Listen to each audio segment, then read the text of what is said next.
Actually, quite a few things that I would like to share with you. Surprisingly positive things for the first time in quite a few months. And for those of you that have been attempting to get an RTX 5080, they are actually available right now on one of the most difficult to obtain websites. Definitely not saying that pronounce, or I can't even pronounce how I'm mispronouncing it. Anyways, what I intended to say right there was that the RTX 5080 is available on a website that is probably the hardest website to obtain the graphics card on. And yes, fully aware, oh my god, it's double the price it's supposed to be though. Look, brother, okay? Let's just be real right now. $1,700 for an RTX 5080 is a steal. Let's be real. That's a steal for the current market, okay?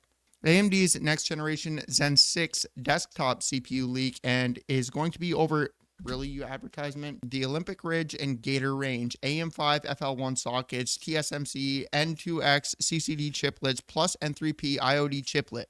If you understand what I just barely said, then you can feel free to go and let me know what this means, because I have absolutely no idea. N3P IOD equals 2 times 12 core Zen 6 plus 2 core Zen 5 LP equals 26 cores total, 24 plus 0. Here, there you go. We got Medusa Point Little. MD52 FP10 socket, TSMC N3P monolithic. Whoa! I just barely described the most difficult statement in the history of the universe in a matter of 3 seconds. Bumblebee. That's actually a pretty cool code name. Bumblebee. Transformers. So the GeForce RTX 5090 laptops are a whopping 50% slower than the desktop RTX 5090. The 5090 laptops are an utter disgrace, dude. I just, like, I get it. You can go ahead and get, like, 40% more battery life when your gaming laptop that you just spent $5,000 on.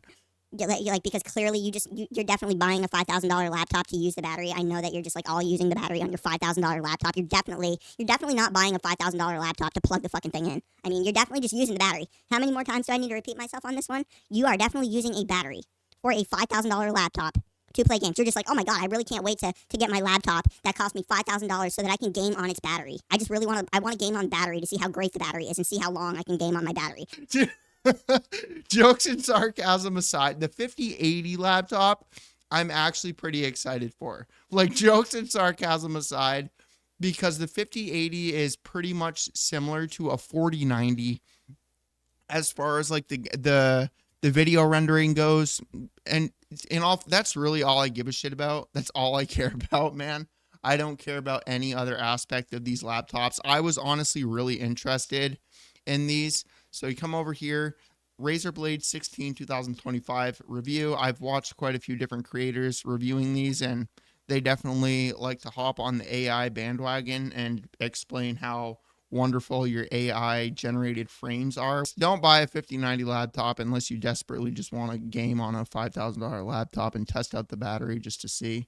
All right, so we got the Rogue Ally X with the Steam operating system 3.8, outperforming the Steam Deck by up to 20% at the exact same TDP with more performance that can be unlocked using a plugin. The reason I'm excited for this, dude, is because of the Xbox stuff that we have going on.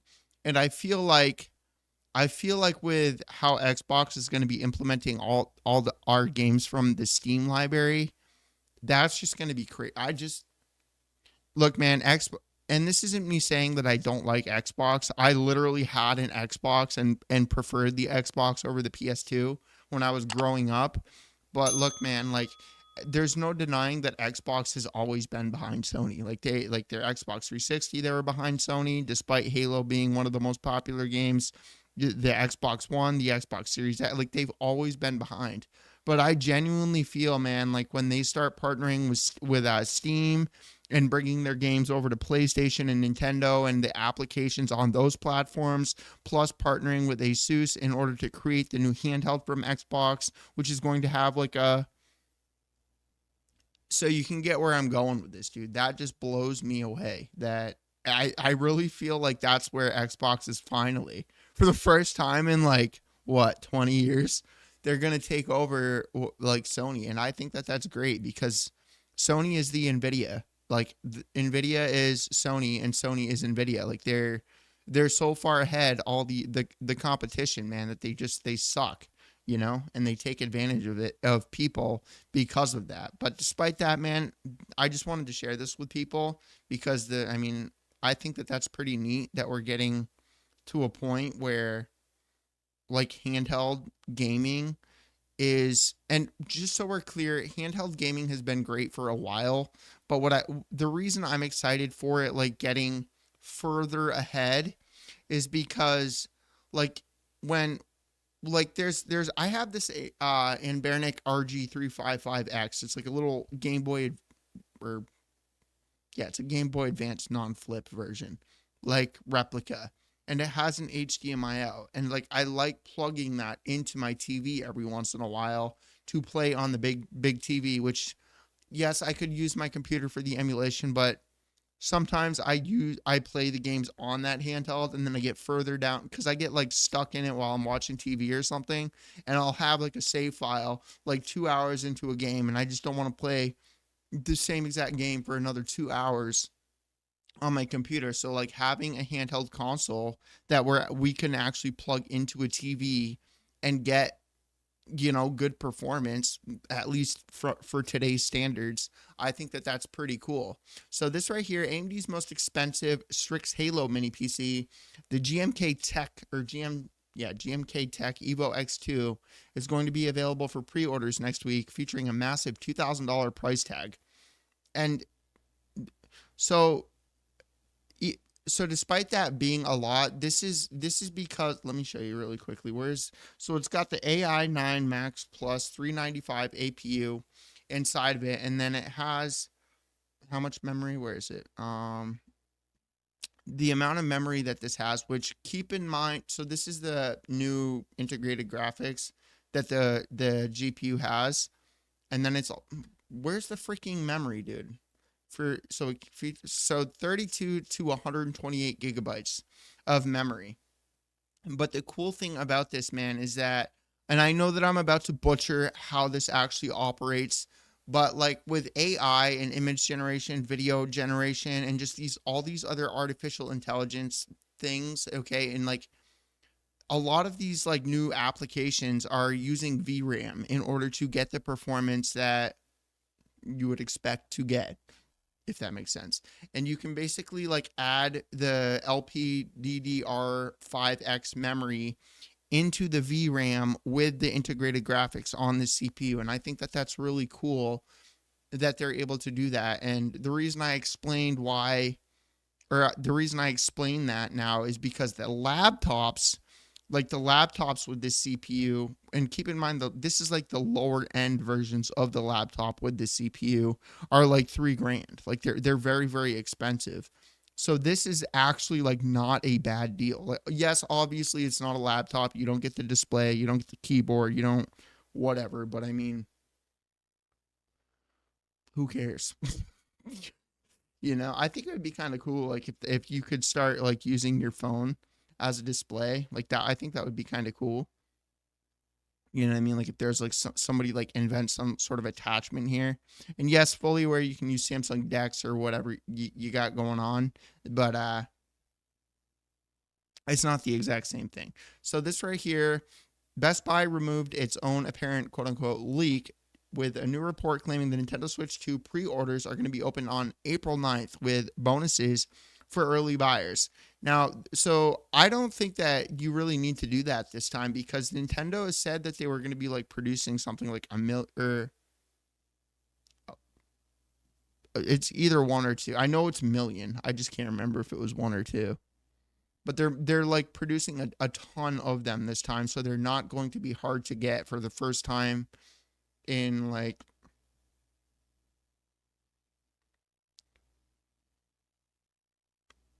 let's be honest, they're going to be hard to get.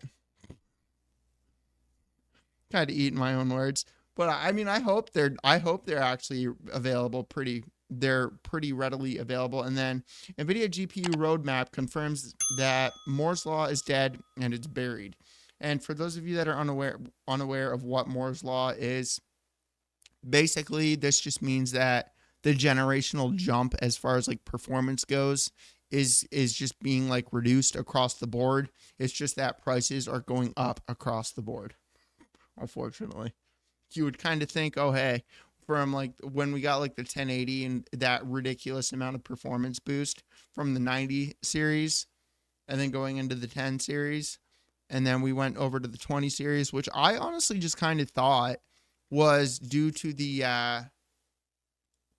I just kind of thought that the 20 series didn't get that much performance because it was like ray tracing. It was the first RTX graphics card from nvidia, and then like we all kind of confirmed that when the 30 series released, and they had they had time to like better optimize RTX, I guess is the only way that I could think to explain it. And then the 40 series was like a little bit better than the 30 series, but as time has gone on, ever since the 20 series, graphics cards have become harder and harder and harder and harder to get. So like nobody could really get a 40 series graphics card. And then the 50 series are pretty much non-existent. And the reason that the 50 series are non-existent is because nvidia found a new and they won't say this, man. Like they're all gonna be like, oh, they're just so in demand. They're just like everybody wants one and they're selling out immediately. Dude, the reason nobody is so there's a couple of reasons that nobody is able to get a 50 series graphics card. The ones that you, me, and people with a bot on their computer that are actually able to get bought up by the bots. But the majority of these graphics cards, dude, are going over to these AI fucking companies. And like people like that, like Elon Musk with his fucking grok and shit that needs 7 million goddamn graphics cards, and then Chat GPT that also needs roughly 17 billion graphics cards, and then Google Gemini that needs roughly 3 trillion graphics cards, and then DeepSeek that needs like maybe 420 graphics cards, and then this AI over here that needs this amount, and then this AI here that needs this amount. But not only do these AI companies like need so many graphics cards, these AI companies are also willing to spend like $8,000 for a graphics card, not $2,000. So Nvidia sends them to them. And then the limited few, quote unquote, the paper launch that you, me, and the freaking people with a bot on their computer that are able to get, which is like 5% of them, get bought up by the bots and then relisted for the exact same price that these AI companies are fucking buying them for. That's why nobody can get one. It's not because there's just so much in demand. I mean, technically that's true, but that's such a like broad statement. That's such a broad statement where it's like, even if it's a lie, it's not a lie because it's such a broad statement that it's true, despite it being a lie. And even if it was true, it could also be considered a lie because it's such a broad statement. It's like me saying the world exists in the universe. Well, duh, no shit. So, but then it's like, okay, well, if planet Earth exists in the universe, where the fuck does the universe exist? And what even is the universe? Does the universe even exist? What, like, can you even like describe the universe? Well, no shit, the fucking planet exists in the universe. We don't even know what the universe is or where it is. So like, I'm gonna end the video, man. But you get my point. It's such a broad statement. Like, even if it's a lie, it could be true, and if it's true, it could be a lie. So is it true or false? How about you go a little bit more in depth into how they're so in demand? Like, is it in demand by you and me? Is it in demand by AI? Do they actually like create an in demand like cycle because they only produced a shitty ass amount of them? Or Or is it in demand and you generated a lot of them and actually sent them out to the people that want them and don't care about the AI companies that are willing to pay 5 times the amount? Like, what is it, NVIDIA? Do you want to confirm a little bit more than they're just in demand, quote unquote? Like, well, no fucking shit, they're in demand. Nobody can get one. Hello? How about you describe that a little bit more? It's sick, dude, because it's the same answer. No matter where you go. Like if you go to like the people that interviewed everybody like at CES and GDC, and then these companies hopping on podcasts and even interviewing Jensen and this like all these people that work at NVIDIA, they all give the exact same answer. They're in demand. It's like, well, no shit. How about you tell me the planets in the universe? Oh, wait. We all know that. Hello? Peace.